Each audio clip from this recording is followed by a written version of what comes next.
चाहे एसएससी हो, आरआरबी हो या फिर कोई पीएससी हो, एक क्वेश्चन जो सभी का फेवरेट है कि विजयनगर साम्राज्य की स्थापना किसके द्वारा की गई थी। मुझे मालूम है कि मेरा प्रश्न खत्म होने से पहले आपके माइंड में आंसर आ गया होगा और इसका आंसर है हरिहर और बुक्का के द्वारा। लेकिन चूंकि विजयनगर के राजा खुद को राय कहते थे, तो ये कहना गलत नहीं होगा कि हरिहर राय के द्वारा और बुक्का राय के द्वारा।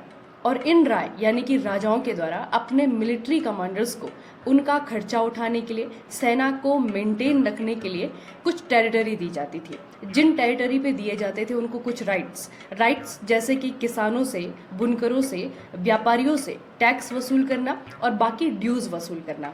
इस प्रकार के सैन्य कमांडर्स को अमर नायक कहा जाता था और इस सिस्टम को कहा जाता था अमर नायक प्रणाली। और आपको पता है कि इस प्रणाली के बहुत सारे फीचर्स दिल्ली सल्तनत की एकता प्रणाली जैसे थे, यानी कि वहां से लिए गए थे। तो अब आप मुझे एक और सरल सवाल का जवाब देंगे कि दिल्ली सल्तनत के कौन से राजा के द्वारा एकता प्रणाली की शुरुआत की गई थी, बताइए।